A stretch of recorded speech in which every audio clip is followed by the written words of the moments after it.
Welcome to the Activity Continues podcast. I'm Megan, and my co-hosts Amy and AP are all soul sisters who usually recap episodes of the TV show The Dead Files. But since they're on break, we are sharing some new and fun things with you. Some weeks we interview interesting people, and other weeks it's listener stories. This week, it's listener stories. Mm-hmm. Yes, thanks for joining us again. This is Amy. And this week we have stories from Michael, who is Abductee Mary's friend, Serena, our new patron, which we'll get to in a sec. Mm-hmm. Julie is from the Dead Files offshoot chat on Facebook. Mm-hmm. And then a special visit from our friend Melissa, who will tell us some ghosty fun stories. Mm-hmm. So please say hello also to Amy P., our newest member.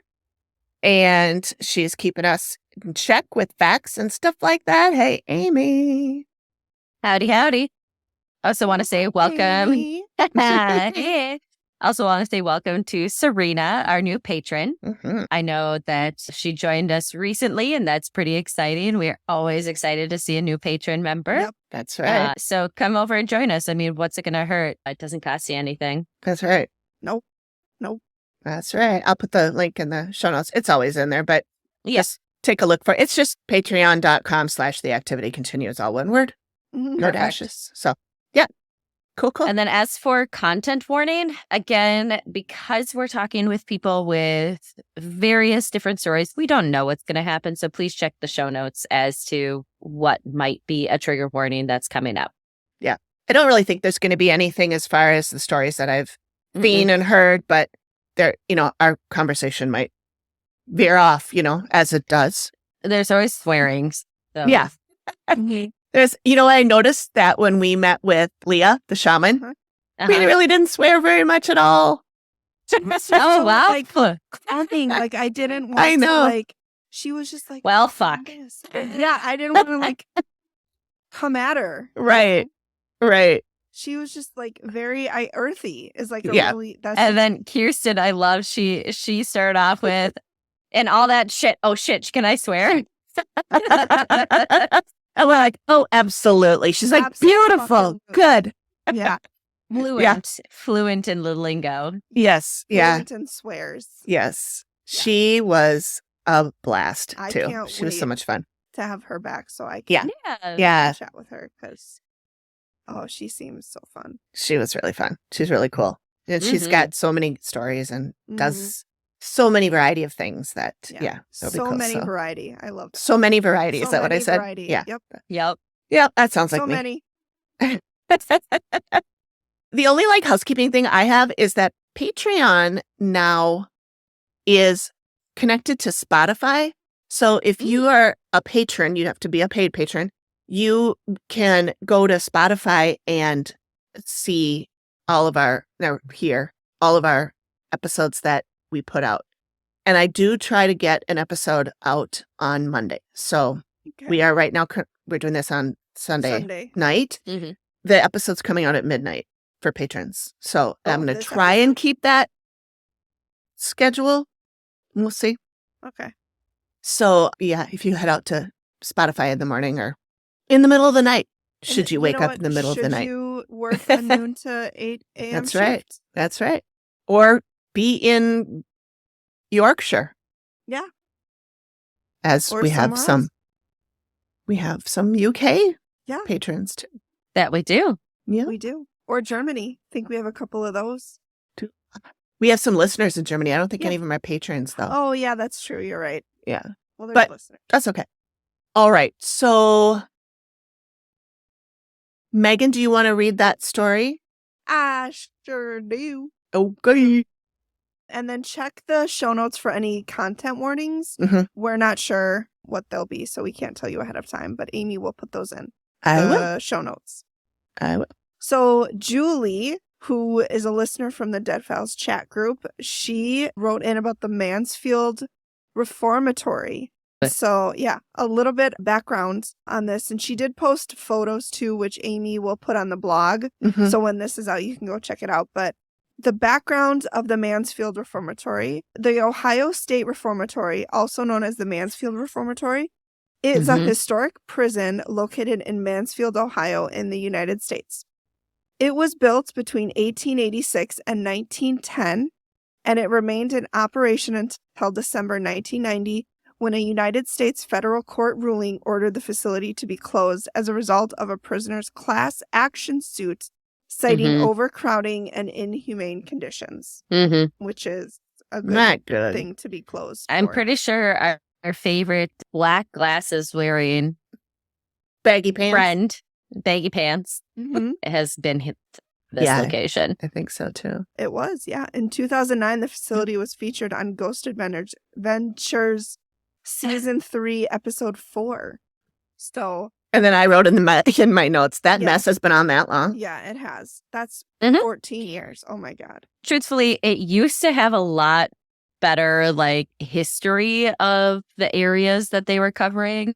Mhm. I haven't watched it in a couple of years because it kind of went down on that and focused on the menacing demons. Yeah, they God. like their And demons, that's for sure. Yeah. Well, the demons don't I think like at least which one says of them something. does because he's from there, but It also has been in lots of TV shows and films, including a little movie called The Shawshank Redemption. Ever heard of it? I don't know what that one is. You should look it up. It's real good. It's real good. The prison was used for a large Can I borrow a banning spoon? scene and the warden's office. And an officer's quarters were used to shoot a sequence set in a civilian apartment. So Mm. it's really famous. And so if you're interested, you can check out more on Wikipedia or I do love the that movie. notes. Oh my God, it's so good. I need to watch And it again. holds up. It does. I haven't seen it in years. I need to watch it again. I mean, I it's- have watched, I don't think I've watched the full thing through in years, but I keep catching parts of it. Mhm. Yeah, it's a It's good one of one. those that Every when time you're I get to Brooks, I cry. Damn time. it's one of those that as you're flipping through and you're like, oh, I love this movie. You're like, I'm just gonna watch it. I'm just going to watch it. I don't care that there's 24 minutes left. Yeah. If you haven't seen it, I strongly recommend it. Yep. It's not an action movie or Mhm. fast paced, but it is just so good. Yeah. Morgan Freeman's in it. Tim Robbins. Tim Robbins. Yep, Tim is Robbins. In it. Oh, he's fantastic. Andy Mhm. Dufresne. Oh my God, it's so good. Hmm. Yeah. Okay, this is not a podcast about the Shawshank Redemption. I know, we could Maybe do it that. should be. Yeah, we could do that. So here Julie writes, quote, "Good afternoon all. Little story about Mansfield Reformatory.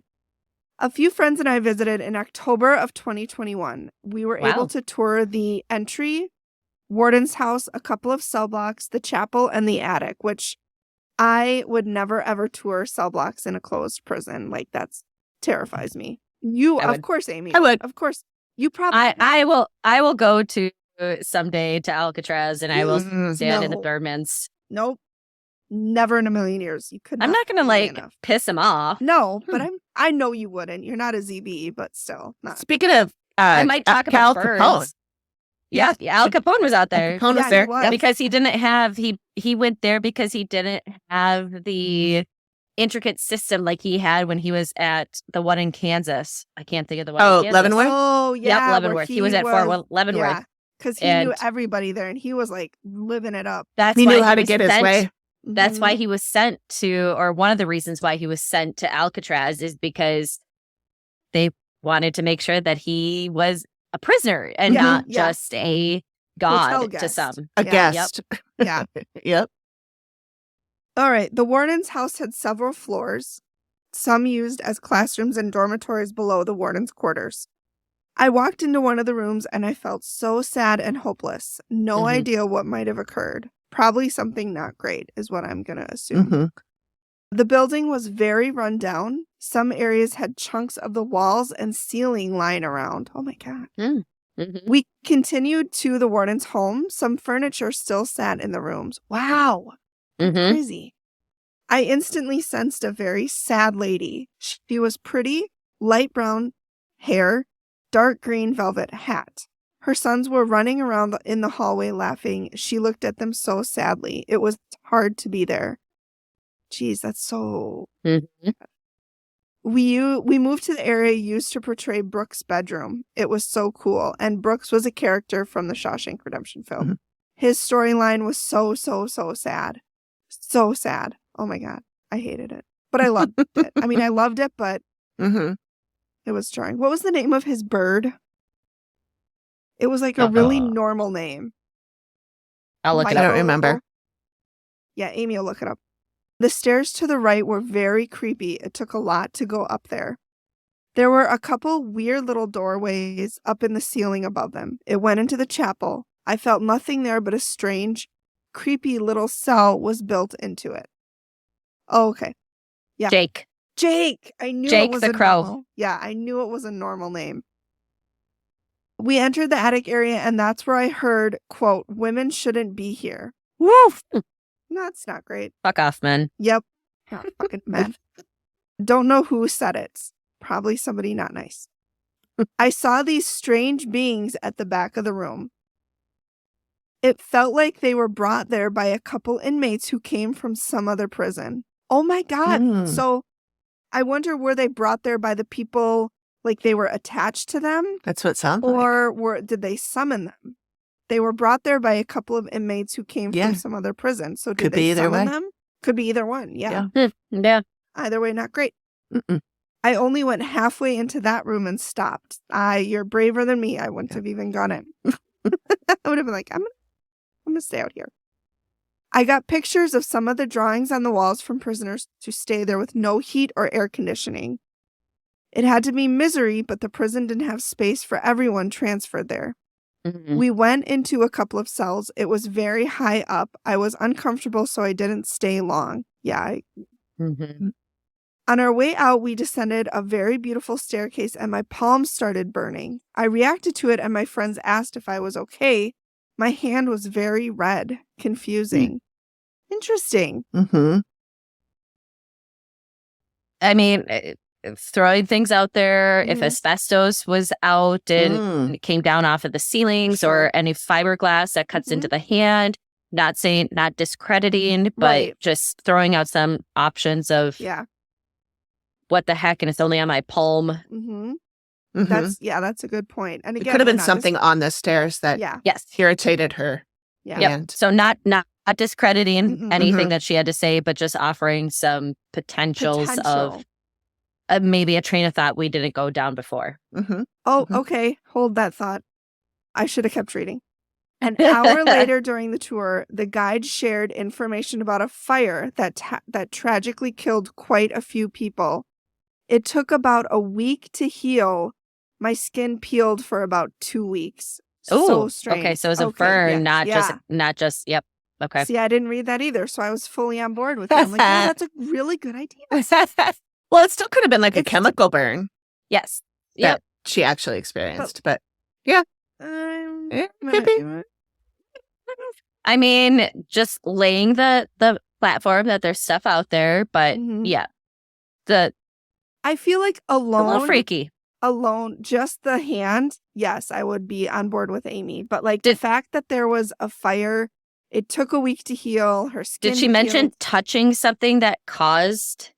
Yes. So they descended a very beautiful staircase, and my palms started burning. I assume she had her hand on the. Okay, and did anybody? That would be the next phase in my science brain, logic brain of going.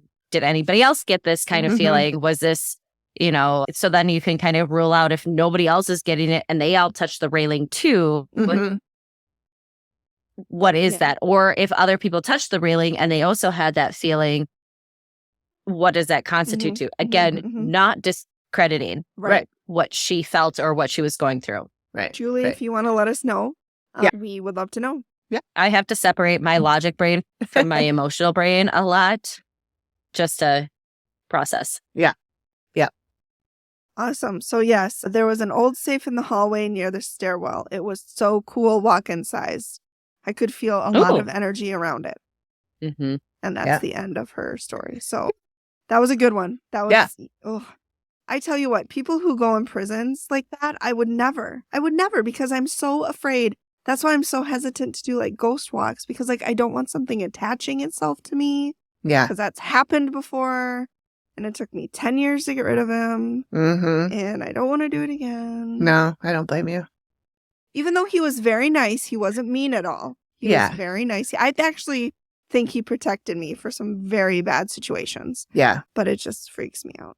See, and I don't get any, I haven't had any of those attachments, but I usually, if I do a tour or something, if like, you can talk to me, but only in a positive manner. Yeah. Mm-hmm.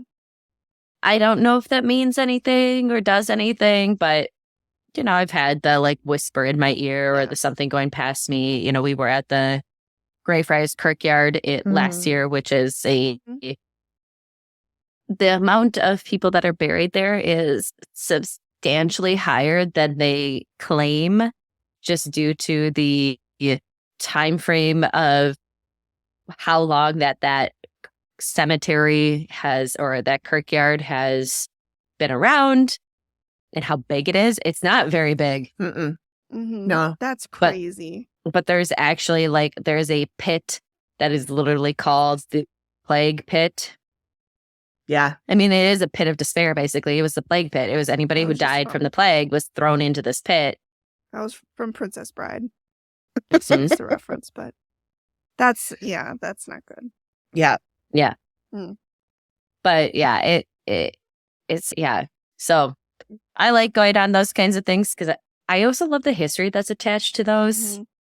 And usually I'm going in with, for the most part, I'm getting a history that others are not going to experience because you're not seeing that kind of aspect. Yeah. So I guess I do go in with a little bit of the skeptic mindset at times. But like I have said, I've done the Anoka County one before, but I'd love to go and do it again.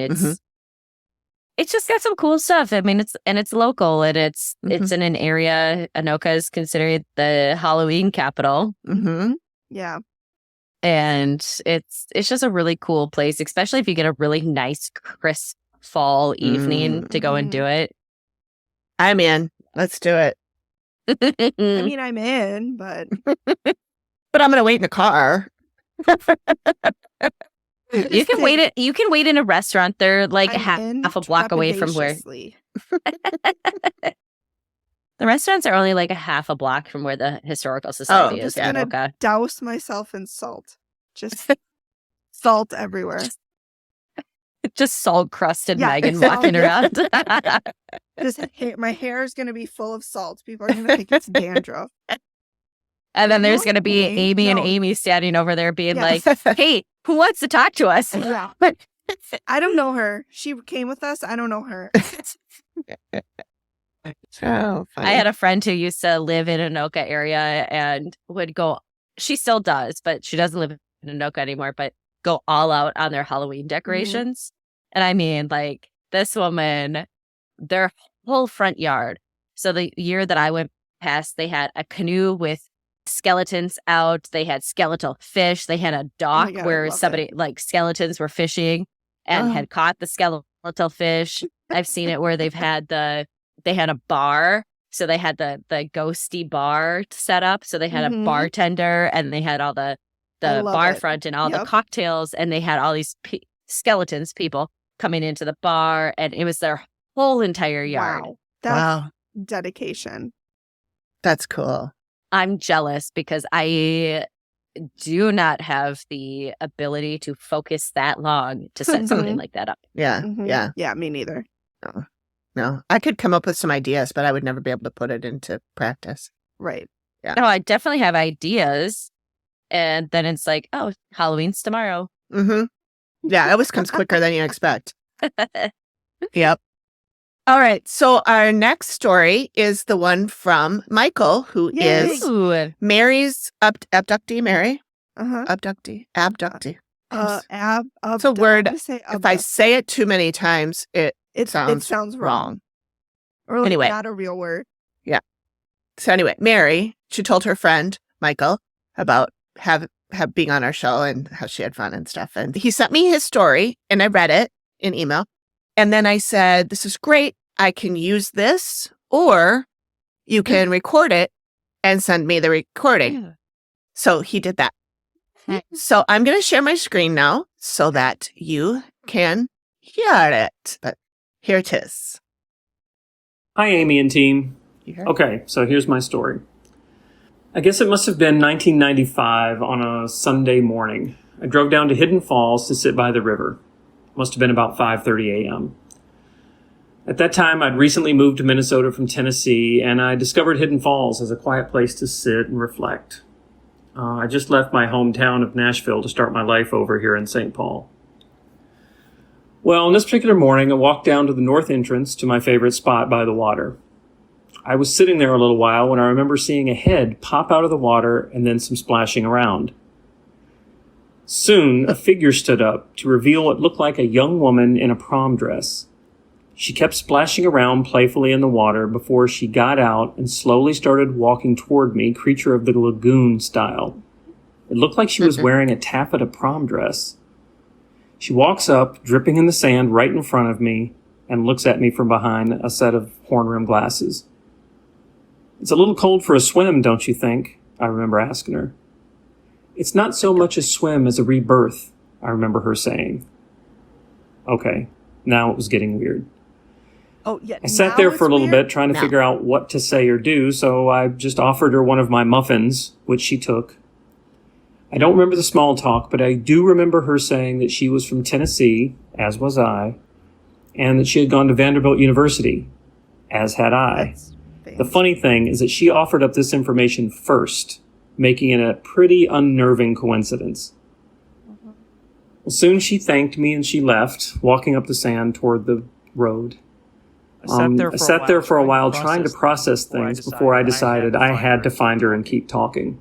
By this time, the sun had come up more and there were a couple of people walking around. So I asked a couple if they had seen a young woman walking around in what looked to be a wet prom dress. No one had. So I went home, got on with my day, my week, my life. To this day, I know this was most likely a woman going through some big life stuff. But I also feel like it might have been a fairy shaking off her wings, Wim Wenders style, to walk with us just for a little bit. That's it. That's my story. It happened in 1995, and I still remember it. Okay, thanks for the interest.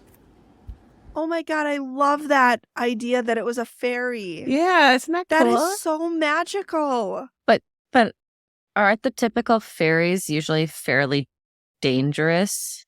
Oh, are they? If you look in Scottish and Irish lore, I believe that they're fairly not always representing what they are. Okay. Kind of like the Salkies who shed their seal skins to be human for that amount of time while they're on land. And I could be wrong, but I feel like I love the stories of the Irish and Scottish fae folk and that sort of stuff. But I do feel that there's usually an underlying want of something. Interesting. Yeah. Oh, so bless his heart for being like, oh, who are you and what's going on? And you're from Here's my Tennessee. I'm muffin. from Tennessee too. Have a muffin. Have a muffin. Yes, the muffin. So sweet. Yeah. And I had to look Southern up where hospitality. Hidden Falls is because I mean there's probably several places. So it is just northeast of the airport, the MSP airport, not far from the historic Fort Snelling. Okay. So does that make it Bloomington? Highland Park. Oh. So it's on like the west edge of Highland Park, right before the Mississippi River there. Okay. So, but then also being in the area of Fort Snelling, I mean, there's a lot of history that went down in Fort Snelling. For sure. Not even to consider that there's Snelling, State Park. There's, both my grandparents on my dad's side are buried at Fort Snelling National Cemetery. So there's a lot of history in that area, as well as there's a lot of potential bodies that are at unrest or potential grave markers that do not have a body associated. See, my initial thought was a spirit that passed away in a car accident. Yeah. On the way to prom. Oh, yeah. Yep. Or from prom. Yep. Like that movie, the Disney Channel movie, something about Susie. She was a... Susie Q. Thank you. Yes. That was a cute movie. Oh my God, I loved it. Oh. She was killed in 1950 when her and her boyfriend were on their way to prom. And she was wearing a pink prom dress, wasn't she? She was wearing a pink prom dress, yeah. Oh. And so she came back and this kid had to help her figure something out. Think maybe what happened to her boyfriend or what caused the car crash. And then she was able to move on. Oh, okay. Susie Q was the Pink Power Ranger. Was she? Oh, Yep. It was a really cute movie. Kimberly something or another. That's what made me think of as a person who died on their way to prom or on prom or.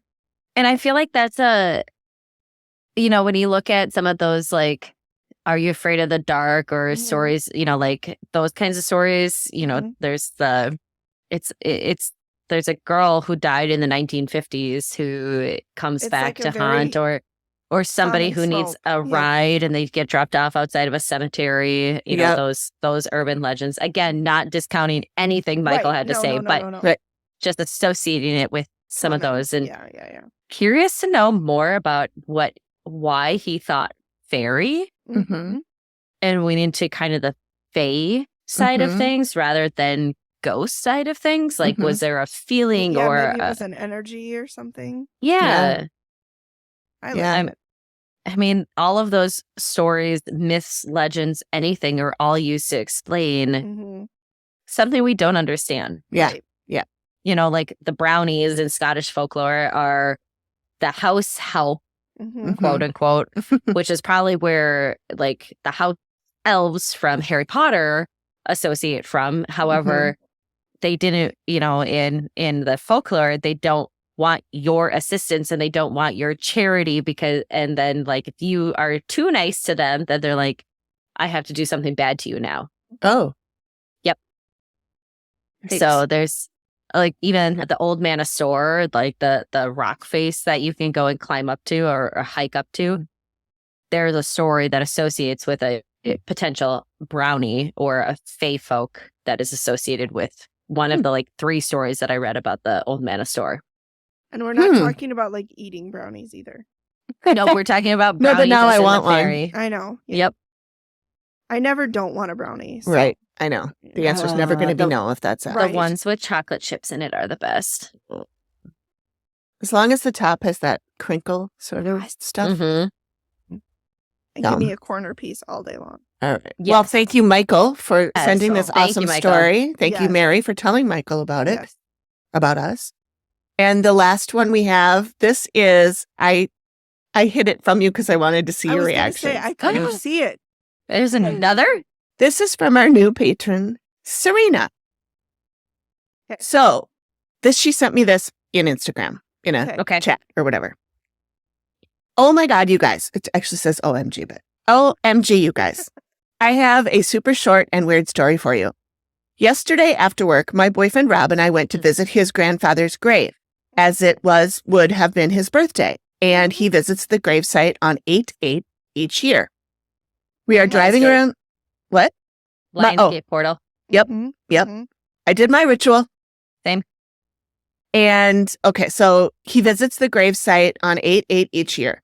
We are driving around the cemetery looking for the right section in dead silence, pun intended.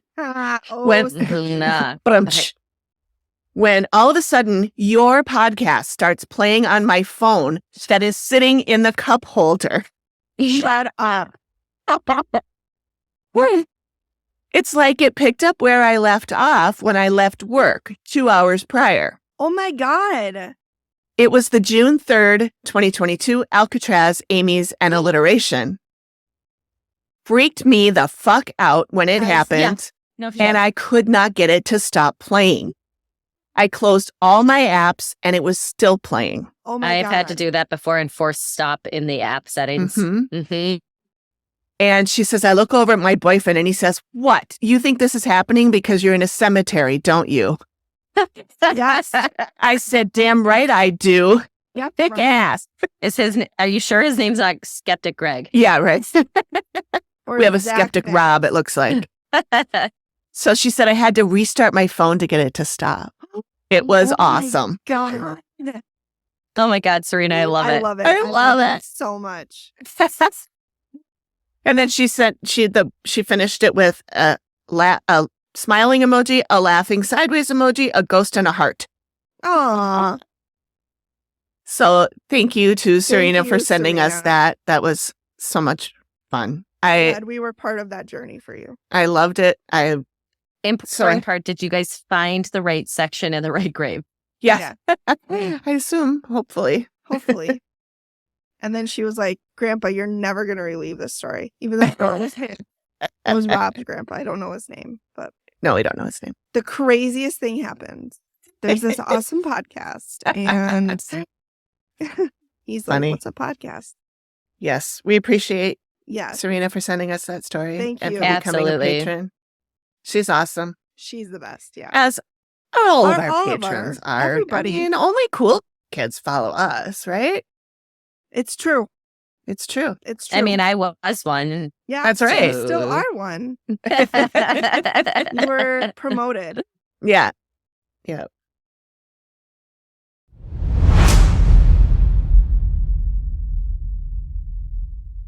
So today we have with us Melissa, who you may know is the composer and musician behind our lovely intro. I got Song? an amazing song that I dance to all the time. Sing along at work. It is. It's so good. It's so perfect. And I love like when I'm editing and then I'm done and then I slip that song in the beginning at the end at the end. Mm-hmm. And then when I listen to the whole thing to make sure it sounds okay, as soon as that starts, I'm like, I know. You need to Just make an like- official dance. yes. You never know. Shove it on TikTok. Great. Yeah. You're Oh, tempting God. me, and now we're gonna have Megan, to I'll dance. leave that up to you. Yeah. Yeah. You know, all those TikTok moves. You know. Yeah. You got this. Yeah. You can I'm do it. TikTok savvy. I believe in you. Let me know and we'll put it up. All right. So Melissa's here to tell us some one or two or however many ghost stories that she's got Yeah. a lot of experience. You don't really call yourself a medium or anything, right? But I mean, No, well, mostly because I have no control over it. oh, But there have been many, many instances in my life that I Yeah. can't explain. Some have been in a roundabout way confirmed. Mhm. mhm. So, yeah, Yeah. I'm it's excited. odd. It's All odd. right. Yeah. So with that, take it away. Oh, my goodness. Well, I would love to start with the one that you are connected to, Amy. Yeah. Yeah, That's a good one. It's a good it's a good one. So my husband is a realtor, and I work with him. And we were selling Amy's former house, a big Victorian in uptown Minneapolis. Beautiful, beautiful 3-story, just amazing house. And it had a glorious backyard with a carriage house. I've talked with my hands and nobody can see it because this is a podcast. But Well, I- it'll be on a video too. Oh, we Oh, have a they video. can see They it. can all see my Frenchness with a carriage house at the back. So- And the carriage house had a recording studio in it. Oh, But I am always, as always, day late, dollar short. Didn't start doing podcasting until we moved to the place that doesn't have a recording studio. That's okay. You'd have had ghostly interruptions at the old. That's true. True. Well, I do now too. You but do now. That's okay. They love you. So we were doing an open house, a beautiful weekend morning or lunchtime, and it was just my husband and I, and people had come in and out of the house. And there was a break between guests, and we were sitting in the living room. And how this works for me is a scene will kind of just sort of appear in my mind. It's hard to explain. It Mhm. almost plays like a movie. And so I'll hear things and I'll see things, not with my eyes or ears, but in my mind. But it's a very, very different feeling from imagining or daydreaming. Okay. So I know when it's happening that it's Mm. something else. Mhm. I can Mhm. tell, and I don't know how to describe how I can tell, but I can tell. So in this case, this was a very long living room, and at the very end of it, facing us, was a fireplace. And there was a doorway to the left that would go into the dining room. And I saw this man dressed in what I thought was maybe 1920s attire, a suit. And he was kind of had his back slightly to me, and he was looking at the fireplace. And I could hear like a honky-tonk piano type music and women's laughter and glassware. So it felt like almost like a party. Mhm. But here's the other interesting thing. When these things happen, I also know things. So for example, this is also hard to explain, but for example, I knew that it wasn't a party, that it was a business of some sort. Okay. And there was nothing in the context of what I was seeing and hearing that would tell me that. I just knew it. Mhm. So I started thinking, oh, maybe it's like a speakeasy or something like that. And then people arrived and the vision kind of faded and, you kind of let it go. Oh, I'm sorry. I forgot something before that happened. Before the people showed up, I started, and I had never really done this before, but now I do it every time I have an experience, and sometimes it works. But in my mind, I asked, what's your name? And I got Jim Cam. And I went, in my head again, I went, Jim Cam. And I heard, Cam. Like, you're getting it wrong. When somebody repeats and you're just, and you're going, yeah, Cam. And they're like, that's no. what I said. Right. And this went on a little bit. And then the people came in and the whole scene kind of faded away and I let it go. So later on, as I think this was at the end actually, and we were turning off the lights, my husband went upstairs. I did the basement. No problem.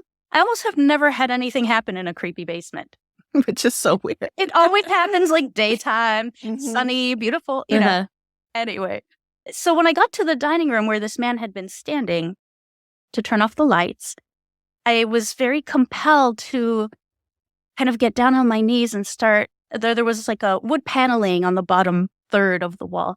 And I was compelled to place my hands on it, push and see, like I thought I was going to find a secret compartment or something like that. Like it was just this feeling. And as I was crouched down doing that, I felt him, the man from earlier, come up behind me. And he whispered, "We're beggars." And he said it in a way, it wasn't threatening. Yeah. It was almost mischievous. And it was almost like, we know what we're doing. We're good at what we do. And you're never going to find it. You're not going to find what's there. Yeah. That was the feeling I got. All day, but You're not going to find it. And it made me smile. And I never felt threatened or anything like that. It was more like, oh, this is playful. He's playing, So that was that. We shut off the lights, locked the doors, left. And as we're driving home, I got on my phone and I'm like, Minneapolis, 1920s, bootlegger, speakeasy, mobster, gangster, that type of search. My Google search history is so questionable. Hunter is not outside the realm of possibility since he was arrested in Stillwater. Exactly. And the first name that popped up was Kid Can with 2 N's. And I'm like, wow, Cann and Cam sound the and same. look the same. And Kid Can and Jim Cam over the course of 100 years. Maybe, and I just thought that was so interesting. And as I read more about him, he was kind of the top dog in town in that era, that same era of the clothing that I felt. And interestingly enough, he actually lived, I think, to a pretty good age for his lifestyle. 80 something, 81 or something. Yeah. And his funeral was held at the Jewish temple, which was, well, Amy, you'll like a block? A block away from our house, yeah. Yeah. So, and who knows, Amy's house had been a boarding house in the past. Yep. So who knows if it was a speakeasy at some point. I mean, it was pretty common in that time frame to be boarding houses. My great grandparents that came over from Poland, she ran a boarding house. And so my grandpa, my dad has told me he never knew who was going to sleep in his room that night. No. Like you don't it's so weird nowadays, but at that point in time, it was just a source of income. It was just whatever. But she also had a still, and she was near the Nicollet Island caves. And my dad said, she definitely had a still, and she never spoke English or much English. But we never got that recipe. The one that you wanted. I got the pierogi recipe at least. Ooh. That's been a verbal pass down. Nice. Yeah, and so when Melissa told me that story, and we had not had any conversations about ghosts at all. She just one time said to me, "Do you believe in ghosts?" And I was like, "Yeah, what did you see?" And she told me that story, and I was like, "Oh my God." So I looked up Kid Can. It was very interesting. His life was fascinating. Yeah. And I know that we have very briefly before talked about my podcast, Volstead Land, but that is about Kid Can, and that came about because of Melissa's experience. So you did a jerk, phenomenal job. Thank you. He was the top mob of the Jewish mob. So he was top dog. So yeah, he had people killed, Yeah. but he was very charming. And Oh, they They always are. yeah. Everybody liked you him. don't get to be the top of the mafia by being a really nice guy. Mm-mm. Giving But was people he? Wait, I was thought he you did. also, did he also like help? I mean, I feel like, and I need to re-listen to Volstead Land, but didn't he also help some of the community? Or Yes. Oh, he So was there was some huge of with that. giving money to the community. Right. That's Mobs do. yeah, that's how they do it so that Yeah. they don't get hauled Right. off to jail. Because then they're seen as quote unquote pillars of the community. Mhm. And so you're not viewed as like, well, those are some indiscretions we can Exactly. let We'll go. overlook Mhm. it because We'll it's overlook up to because us.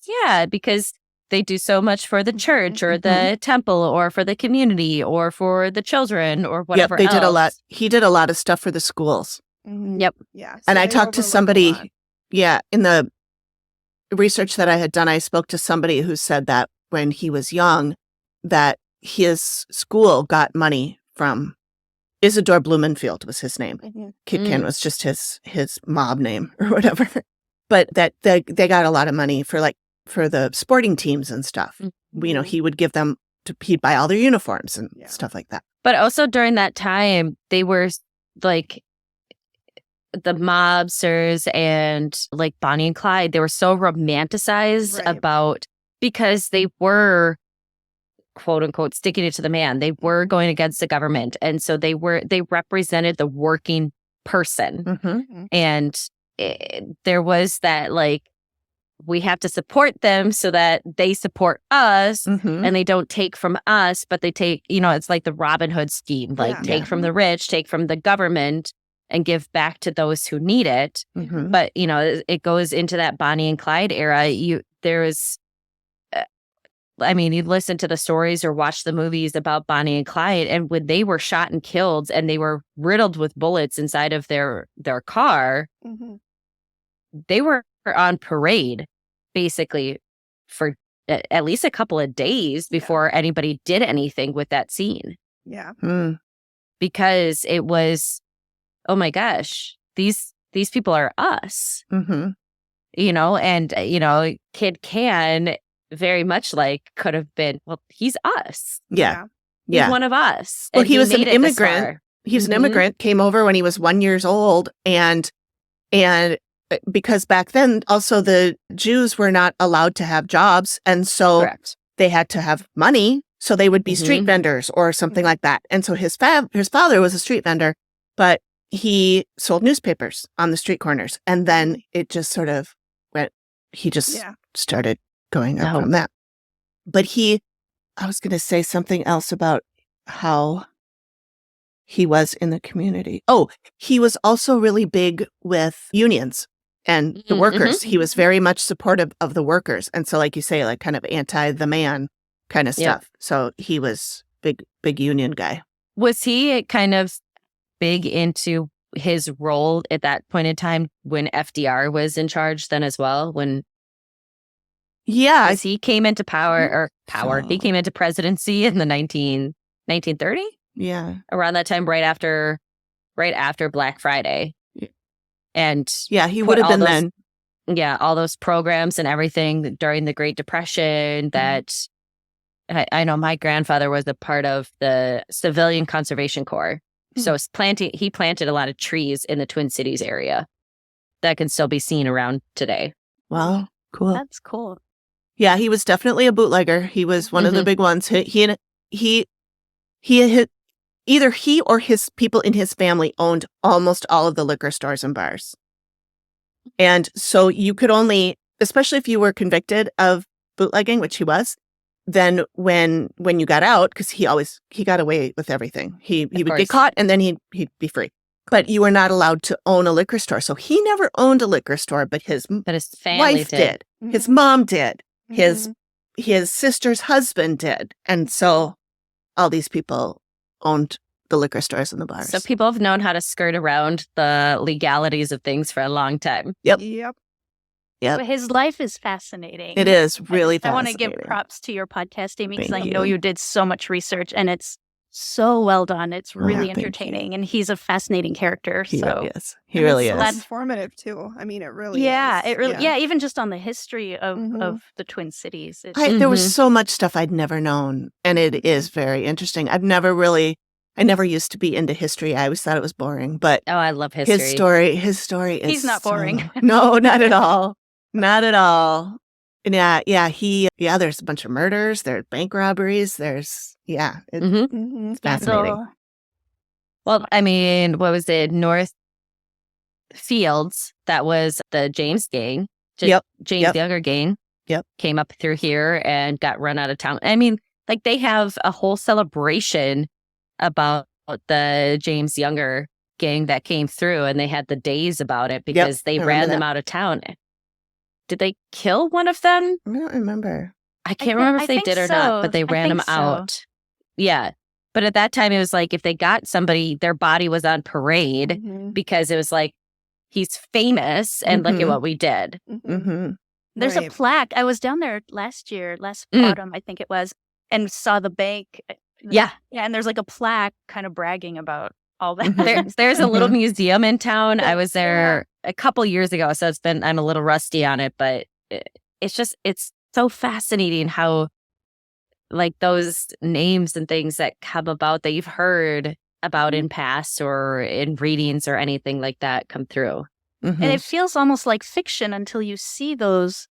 You're like, oh, wow, these were real people. Yeah. Mhm. You know, Yeah. even Al Capone. Al Capone is larger than life at this Yeah. point, and yet he Mhm. was a real person, and those things were real. It's just so Mhm. hard to wrap your brain around sometimes. Yep. Al Capone is connected to Mhm. Kid Can as Can. well. Yeah. And in fact, one of the women I used as a source, her father worked for Al Capone, did a job for him. Mhm. Wow. Wow. There's so Like much not a tie-in. murder job. I was just going to say, not that kind, not wet work. Yeah. No, I don't know what he did. He got some bottles, I think, that they were going to use for bootlegging or something like that. Capone had a getaway or a hideout in northern Wisconsin, I believe. the I restaurant. believe it was, yeah. I was watching, what's the show that Josh Gates does? Oh, the Expedition? Something? Expedition Unknown. Yeah. But yeah, and I don't know if it was that one or if he had a secondary, but they went up to the restaurant or the resort that Capone had been in, and they had been followed up there. And so like they have a trunk that was supposedly left by the men who took off because they were being chased. And so like they have the clothing of the people, and someone kept it. I don't know if they have like the ability to say, yes, 100% this is, but nonetheless, the stories that are there for something like that. And that's crazy. It's to me, it being flyover state like we all are, we're just not, it's weird to have that so much connection during the bootlegger time, during the Great Depression, during Prohibition, that is connected to Minnesota and Wisconsin, even Iowa, because we weren't that far from Chicago. We were, enough of a drive away from Chicago that it's like, they're not going to chase us this way. Right. Mm-hmm. Plus, I mean, it's not a drive like we would do now, going 70, 80 miles an hour on the freeway. Right. Take them an hour to get from here to St. Paul. Right. It's like a multi-day drive from Chicago to Minneapolis. Yeah. Well, and the Prohibition is the Volstead Act made by Andrew Volstead. And Andrew Volstead was from Minnesota. Mm-hmm. And so in the newspapers, Minnesota was called Volstead Land, which is why we called the podcast that. Yeah. I think I did know that in the comes recesses full of my brain. It all comes around. Yeah. Yep. So, Melissa, do you have another story? Sure. Right. Hey. This one's relevant to my trip I just took. I was in Canada for 10 Oh my days. God. Well, it didn't happen there, but excuse me. Well, I love cemeteries. And so I dragged my son to like 5 or 6 cemeteries. Alyssa, let's go to cemetery sometime. Yeah, I'll go with you. I love it. But anyway, while one of the cemeteries was near my great aunt Marcel's house. She's my dad's aunt, my grandma's sister. And that house had actually belonged to their father before them. So it had been in the family for quite some time. Mm-hmm. And so we drove by this house and I took a picture during our trip. So I'll post it on my Instagram. It's not a creepy house whatsoever. So when I was maybe 9 or 10 years old, it was Christmas time, and my father and stepmom and I had driven up to Quebec City. We lived about 4.5 hours away. Mm-hmm. And because all the family, the grandma and my dad's brothers and sisters, everybody would get together in Quebec City for Christmas. And my great aunt Marcelle was out of town, and so she said we could stay at her house. So we get there, and it's dark out because it's winter. So I don't know what time it was. It was late in my mind, but it was nighttime outside. It was probably like 5:30. Probably. Exactly. And we got there, and of course the house is dark, and we're fumbling for the lights. And all of a sudden I see this white thing race out of the room, and I scream, and it was my aunt's cat. And aptly, the cat's name was Fanfan, which was short for fantôme, which is the French word for ghost. That's not the story. But that happened. So anyway, we get settled in. And that house was the house where the family would gather for Thanksgiving and Christmas and Easter. But we'd always gather on the main floor. And so I'd never been upstairs. And so my parents, we went upstairs. It was bedtime, and they took the primary bedroom with the larger bed. And they put me in a small room at the end of the hall. And I guess a little bit of backstory. I wasn't the type of kid to make a fuss about things. I was a little scared, I guess, to speak up and express that. And so I just remember a couple of things. I remember being really uncomfortable in that room. And also, I can't remember if there were lots of plants with like trailing plants that were hanging or if there were like vines on the wallpaper. But I do remember like vines of some kind. And I remember thinking, oh, the vines are going to wrap around me and I'm going to be trapped. Like it was just this weird, there was just something in there that I just didn't want to stay. And I went to my parents' room a couple times and, you guys, I'm scared. And I don't remember everything that went on. But at some point, my stepmom actually said, fine, you sleep in here and I'll go in there. Yeah. And that's just unheard of. So whatever I told them, whatever was happening was bad enough that they did that. Wow. Yeah. So it's all very vague. I just remember, what I just told you.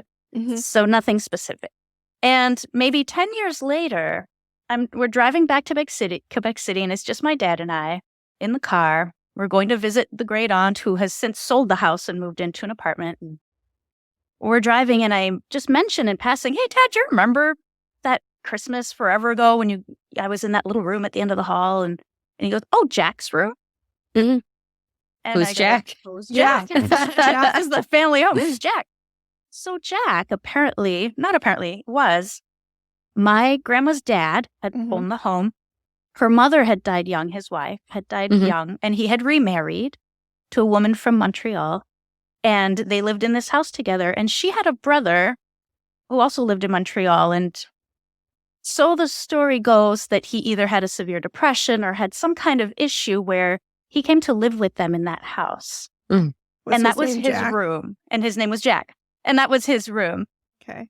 And so my dad kind of goes, well, and that's all I know. I'm going, well, not enough. No, not at all. That will not do. I drive faster, Dad. More. Yeah. So we get to my great aunt Marcelle's, and I'm just itching to ask her, but of course she's, oh, sit down. Let me get you some cookies. And she's not walking so fast. And it's those Danish cookies in the tin that people only have sewing supplies in, but she actually I was just going to say those were always the fancy cookies. Yes. Those were good. If somebody had those, it was like, those are fancy and they had cookies. The huge granules of sugar on them. God, they're so good. And if they're served to you by a little old lady with a bun in her hair and pearls around her neck, they taste better. I can picture her exactly. It's science. It's science. Not making it up. I don't make those are the rules. I'm sorry, but so finally she gets her cookies and whatever, all the other stuff, and we sit down and we're like, okay, so hey, Aunt Marcelle, can you tell what about Jack?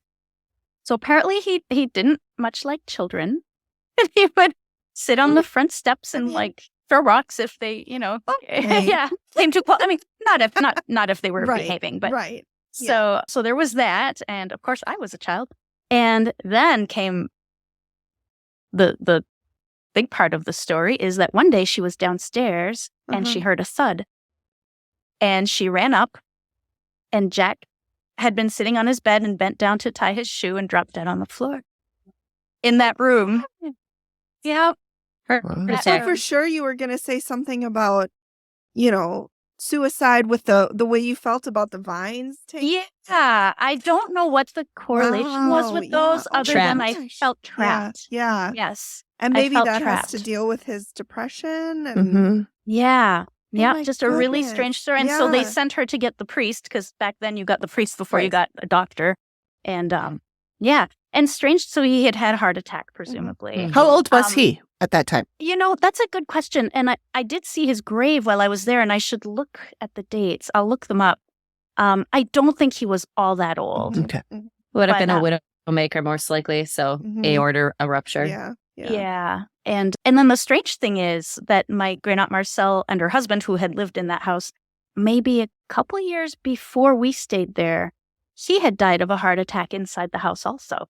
Oh. Yeah. So, and it was winter, and she saw he wasn't doing well, and she went out to shovel to try to be able to drive keep him. Yeah. And when she came back in, I think he was gone. So that's how I remember. God. So two men in our family. Was there any other feelings or anything that's coming through? Because it almost makes you wonder, did Jack change when he came into that house a little bit due to potentially something else influencing him?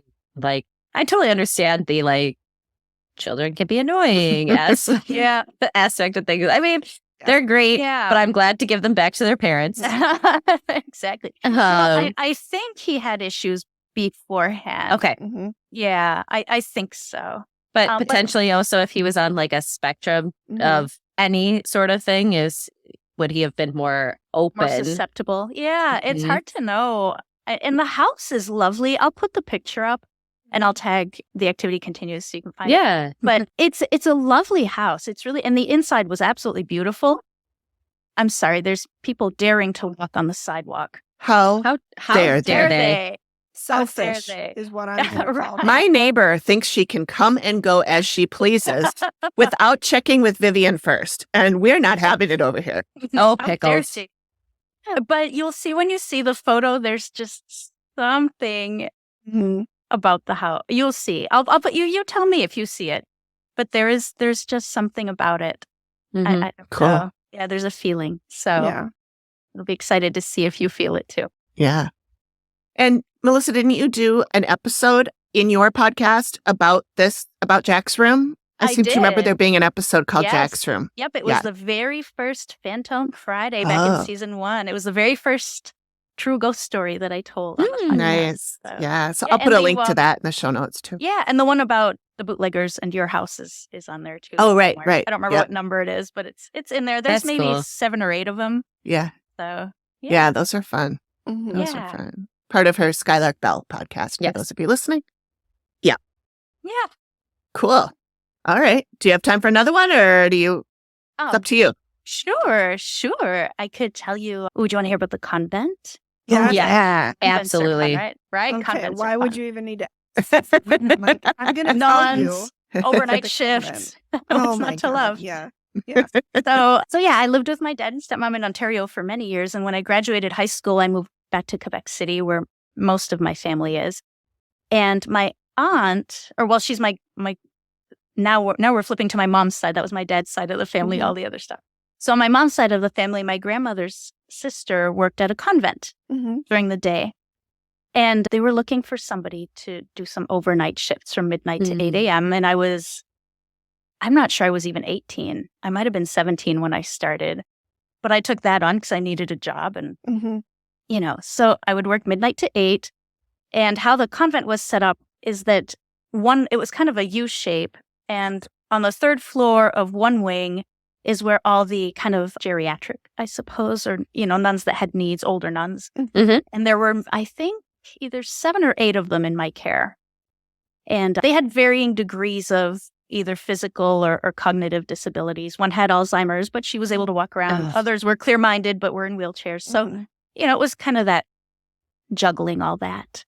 And I never had issues in the beginning. Everything was fine. And the funny thing is, the city bus that I took would drop me off a little bit far away. I had to walk across this like vacant lot, and it's midnight and I'm a teenager and, walk across a vacant lot and then go across their parking lot and then wait at the big door, like ring a bell and wait for the woman to let me in. And I was always afraid that like some guy would jump out and run away with me. Right. But that never happened. The scary things happened inside. The people who walked by earlier are now going back the other direction. So anyway. Rude. Right. Several things happened, and I don't remember the order that I told this in my podcast episode, but one of the nuns, actually one thing that I noticed, a trend that I noticed over time, I was there for 2 years doing this. Oh, wow. Yeah. And then I had a nervous breakdown. But I can't imagine why. Yeah, that schedule is grueling. One of the nuns, her bedroom was at the far end of the hall. And how it worked is they had call buttons like in hospitals, touched their beds. And so they would push it and it would ring a little alarm in their room. And you had to switch. There was like a switch up on the wall above the head of their beds that you would switch off. But it would also then light up with their room number in the office where I was.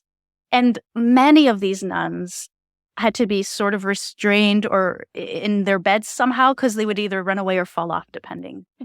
So, it wasn't like, it wasn't like straight inhumane. It was for safety. It was for safety, exactly. Yeah. Just for people who haven't worked in that field. This is a thing. Yeah. So her call button went off, and I walk into her room. And this nun had particularly large eyes, a very, very petite face. So her eyes looked very large. And this is relevant. So I walk into her room and her curtains are open. And it was a full moon. Oh, and the thing I was saying before the dog barked again is that the trend I noticed is when there would be a full moon, the nuns would start hallucinating more. Or whether they were hallucinating or actually seeing things, I never figured out. But they would see stuff more. I am so sorry about this dog. I can't even hear it. We can't hear him. Not? Oh, good. Okay, good. So this nun's call button goes off. I walk in, her curtains are open, and there's this moonlight shining onto her big eyes. So already it was a little scary. Yeah. And what was strange is we always had the curtains shut. Always, always, always at nighttime. It was what, you put the person to bed, shut the curtains. So it was weird that her curtains were open. And I said, what's going on? And of course, this is all happening in French, but I'll just tell it to you in English. I said, what's going on? And she said to me in French, she goes, the Holy Father is dead. She kind of whispered it like that. And I'm going, what do? And I go, okay. And in my head, I'm like, de-dramatize, like, you know. Yeah. And I go, okay, who told you that? And she goes, the two nuns in the corner of the room. Nope. Yeah, nope. And then goodbye. Just like, oh man. And I sorry, you're on your own. I'm gonna leave. Sorry. And like I wanted to so badly. But there's 8 or 9 of these nuns, like, what are you gonna do? And so I just said, okay, well, try to go back to sleep. What are you gonna do? Try to go back to sleep and shut the curtain and let it go.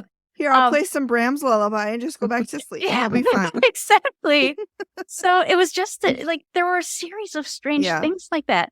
Another time, a different nun, this one suffered from Alzheimer's. And this story was quite strange. So 2 different things happened with her. So the first one, her call button goes off and I go to her room. And I get to her room and the switch has been switched off already. The switch that's up on the wall above her head, and she's also restrained in her bed. I don't like it. And I'm going, how did that get turned off? Like, there's no way. Right. The 90s, like, there was no kind of electronic whatever. It was you had to manually flip a metal switch. And the switch was off. And I thought that was very strange. And I look at her, and before I can even say a word, she looks at me and says to me, I'm scared. Oh my God. I'm scared too. I'm with you, sister. Literally. Yep. Oh, Yep. I love it. So, yeah, I also didn't know what to do with that. And I told her to go back to sleep. And a few nights later, I'm in the office and all of a sudden, same nun, I hear her singing loudly. And Megan. the thing with this is, the thing with this is it's almost like when you have a daycare and it's nap time and one of the kids starts like being goofy and you're like, oh no, they're going to wake all the other kids up. Same thing. It's the same thing. And I'm going, oh my God, if she's singing, now the other one down the hall that always wants another blanket and, and I'm going, no. So was it her actually singing? Well, it was, but Thank God. I walk in and I'm like, hey, sister, we'll leave her name out, even though she's probably departed by now. Hey, sister, what's going on? It's like 3 a.m. and why are you singing? And she said that the Virgin Mary was at the foot of her bed and wouldn't stop singing. And so she was singing along. Okay. And she's looking at the thing that's so creepy to me.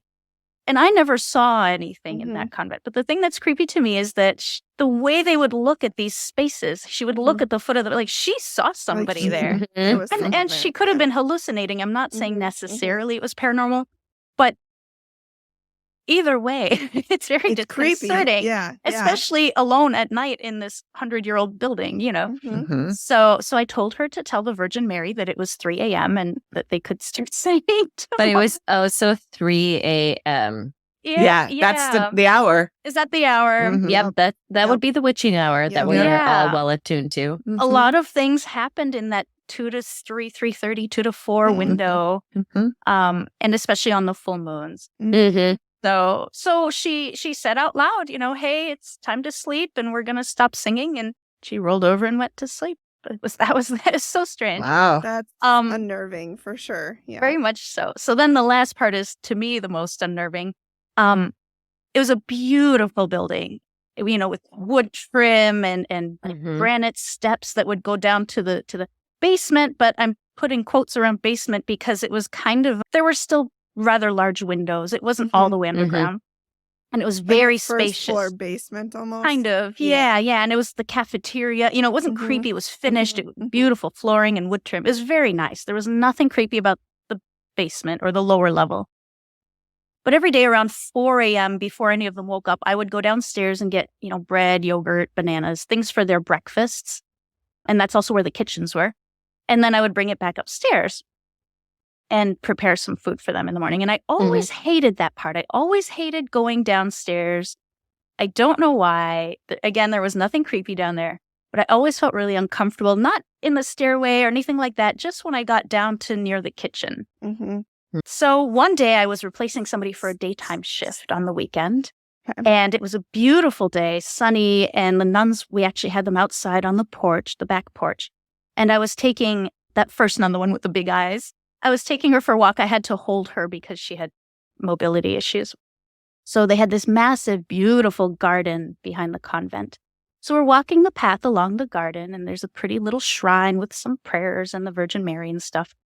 And a little further down the path next to that, there were 2 flat graves on the ground. And we stopped there, and I'm thinking, she wants to say a little prayer or something for her sisters. And she then proceeds to tell me that those nuns were working in the kitchen one night and an intruder got in and attacked them and they didn't survive. And they were buried in this garden. Yeah, I know. Totally not what I was expecting on a sunny Saturday morning. So, so that made me even more not want to go down and get their bread and bananas and yogurt. Was that true? Like a true story? It really was. It actually was. I checked with my aunt later on. Yep. And that actually did happen, unfortunately. So very scary. Yeah, for sure. So I worked there for 2 years and nobody died in my 2 years. Normally they would lose just because they were older. Right. Yeah. Lose a nun per year on average, and nobody died my whole time there. So yeah, that's good. Proud of that. I know. Yeah. But I guess it was maybe, 7 or 8 years later, the convent was sold and most of it was torn down. The chapel still stands and the bodies of the nuns were relocated, the ones that had deceased. But that little shrine is still there and parts of the garden are still there. They've made a little park and there's condos now. And where the chapel was is now the gym that goes with the condos. I am so curious about the residents of that place and if they ever experience any of the same feelings that you had or seeing the things, seeing people, seeing things, claiming to be the Virgin Mary. Yeah, that makes me wonder, was it actually or was it something claiming to be that was not? That's where or that first nun who said, the Holy Father is dead, meaning the Pope for those who are, Oh, I didn't She know said that, the two nuns in the corner of the room are the ones who told her. And later on, she told me about these two nuns who had been murdered. They were the ones that were murdered. I wonder if it's the same, if she's seeing those same two nuns. So was the Pope dead? No. So they were wrong. He didn't die for several years. Yeah, it was just the strangest. Yeah. It was so bizarre, the whole thing. But I often wonder, too. And the sounds that echo in my mind are the call buttons. And they all wore these block heels. And the sound of those block heels in those hallways has really stuck with me. And I wonder if the people in those condos hear and the habits that, I bet. Yeah.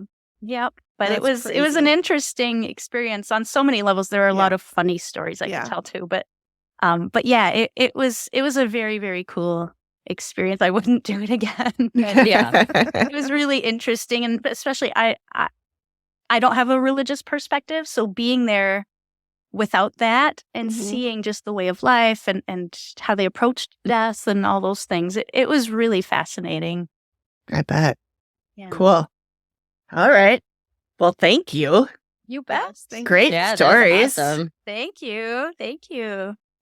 All right. Check out her podcast. Yes, check out Skylark Bell. And she's got 20 other podcasts too. Yeah, I don't really update the other ones. I pretty much just have focused on this one. Yeah. And we have to do our time travel Cozy Land. Yes, Cozy Land is the exception because that's fun, and the time travel one is going to be a lot. And Christmas is now coming, so we'll be doing those. We can do Hallmark. Yeah, Hallmark Christmas. That'll be fun. Yeah. Yes, that will be fun. That reminds me, I saw another time travel movie that I've been meaning to tell you. And I think it's called Fast Forward. It's about a young girl whose boyfriend dies, and she listens to a mixtape on a cassette, and if she can fast forward and rewind it. I've seen that. You have? Yes, I don't remember all of it now, but I've seen it. It was really cute. It was really good. Yeah, it was. Yeah. So we can talk about that one too. Yes. But anyway. Yes. We'll let you go, but thank you so much for joining us and giving us your fabulous stories. I know. Oh, yes. Thank you. Can't wait so for much. the next time. Oh Yeah. I've had recent things too, but I'm not going to tell you just yet because I need to save them for the podcast. But it involves a cemetery, and it's very, very bizarre. Nice. All right. So when are we doing the Anoka County tour? I think they have a cemetery tour at some point, ladies. Ooh. Oh yeah, we should do that for sure. There's also a really cool old-timey cemetery in Excelsior that is like really cool, like really creepy. I think it's still there. I hope it is. I'm in. Yeah, it's awesome. Let me Pretty know. sure when we were in Bayfields that where we were coming from the VRBO into town, the cemetery's on two sides of the road. So you know that they split the cemetery at some point, and you're kind of like, did they move everybody? Probably Probably not. Are we driving over? Yeah. Yeah. Like you get the feeling of that, and you can see like just at various levels of different things. But there was a full crucifixion cross and everything as the headstone of I mean, it was like 10 foot tall. That's big. Whoa. Wow. Yeah. Wow. Okay. Yeah, Right we then. can do that for sure. Spooky season's coming. Favorite time. Best. Yep, Best the time best. of the year. Yep.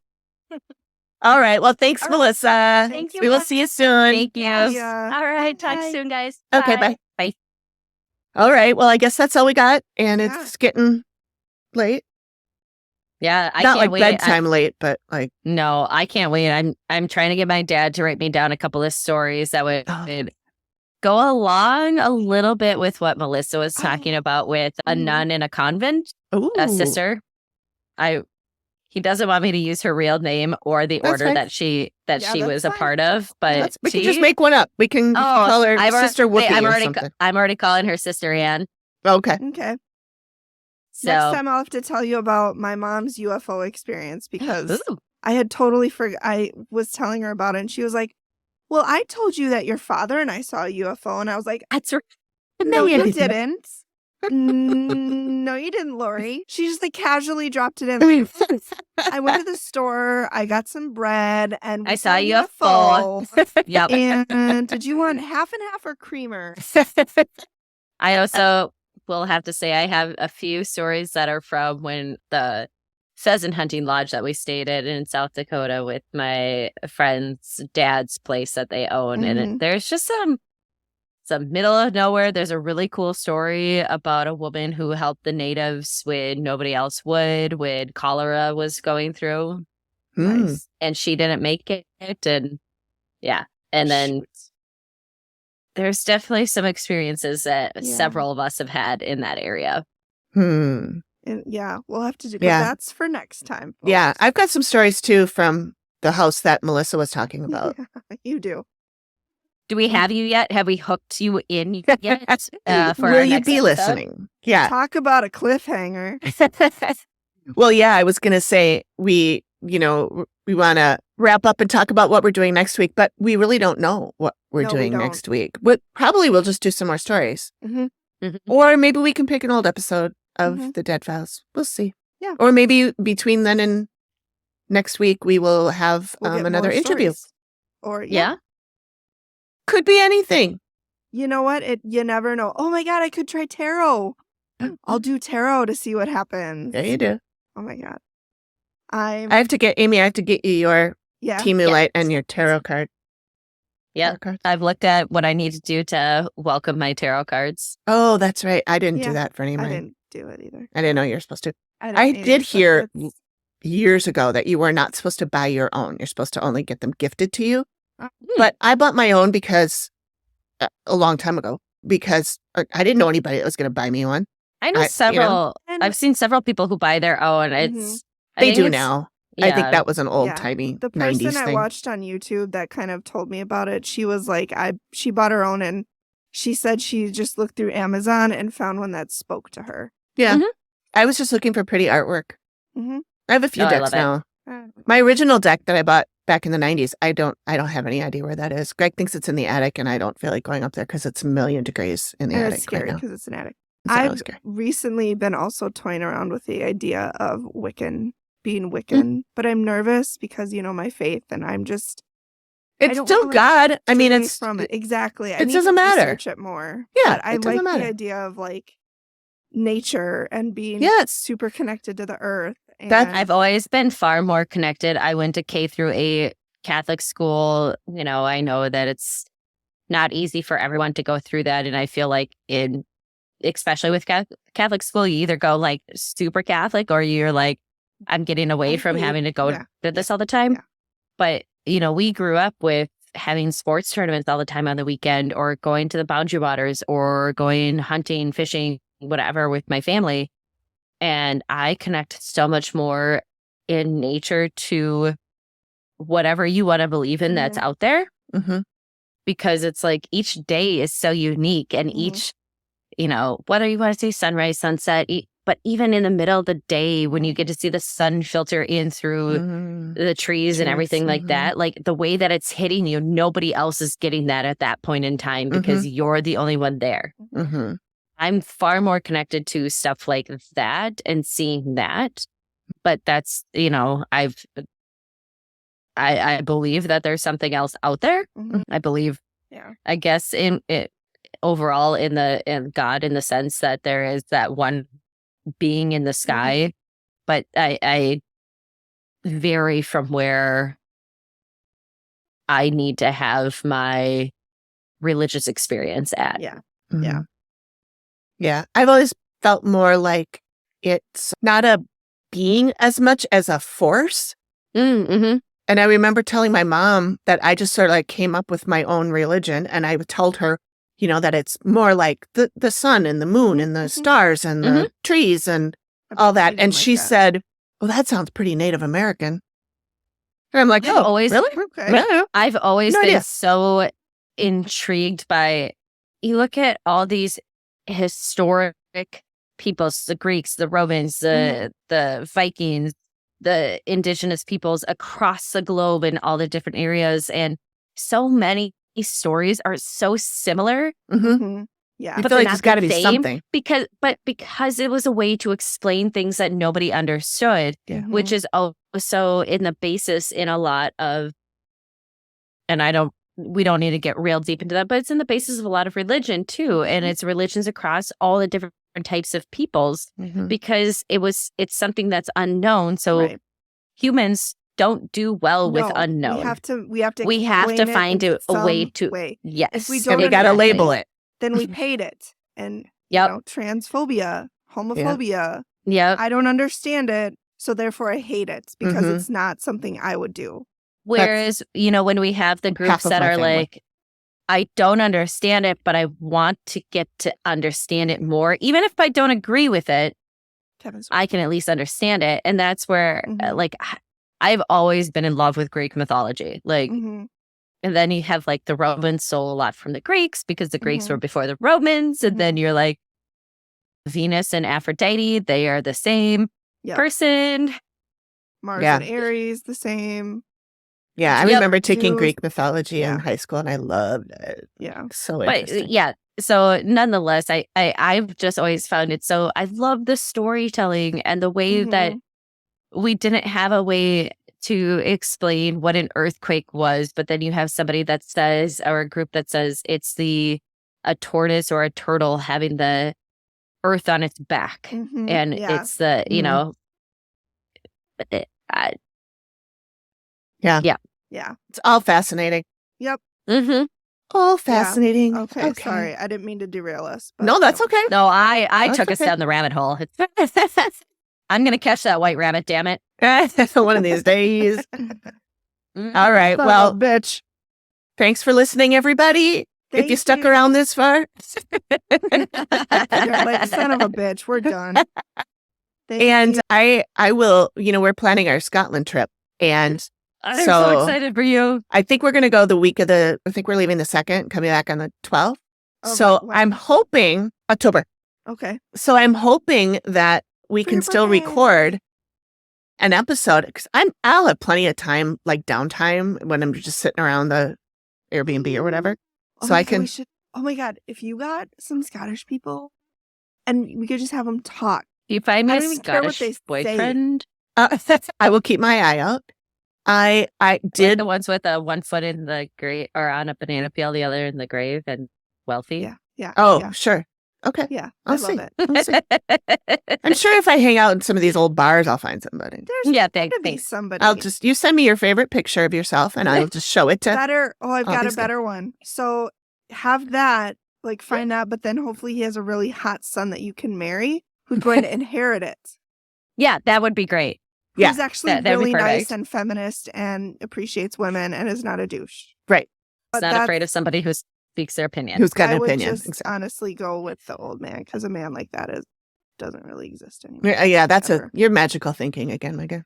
I got it from Michael in his fairy talk. Do you not understand that is me magically thinking all the time? No. They exist, right? They're a unicorn. Somewhere. But they're probably already married. What is the opposite of selkies? Wetties. I don't know. We don't want to call men wetties. I'm sorry. I just was spitballing it, okay? We'll workshop it. Stop it. But yeah, I am going to connect with, I've already talked to Mom's Mysteries and Murder. Yeah. Oh, I love them. And I also reached out to Generally Spooky History, Eiley and Kieran, and I'm going to, they haven't answered, they haven't answered me yet, but I will, I'm hoping that I can meet up with all of them at some point. That would be so fun. And then tell them to come to visit Minnesota. Yeah. They'll probably be like, no. They'll be like, of all the places in the United States to go, I'm not going to Minnesota. I'm not going to Minnesota. Minnesota's way better than so many places. So many places, but it's not the best. Yeah, but they're going to want to go to Hollywood or something like that. New York. I would recommend New York, but I love New York. Not my cup of tea. I love it. I love it. I'd go to upstate New York over New York City. Upstate New York is just Minnesota. There's no point. Yeah. So come to Minnesota. But it's For the state fair. There you go. Yeah. All right. Okay. All right. Thanks. Thanks, everybody. We will see you next time. Not If sure you're what we're still doing, here. but we'll do it. Bye, ladies. Bye, everyone.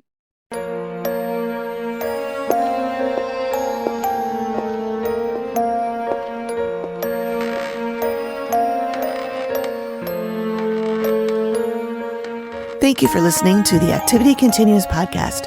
We really appreciate you giving us your ears for a bit. Please reach out if you have a suggestion for which episode of the Dead Files we should cover next, or if you have a spooky story you'd like us to share on the show.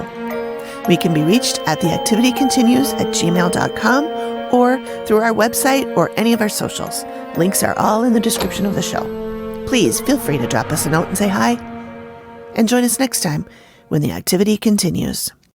The Activity Continues is produced by me, Amy, at Collected Sounds Media and is part of the independent Collected Sounds Podcast Network. We are also proud members of the Boo Pod network of super cool podcasts. Nailed it.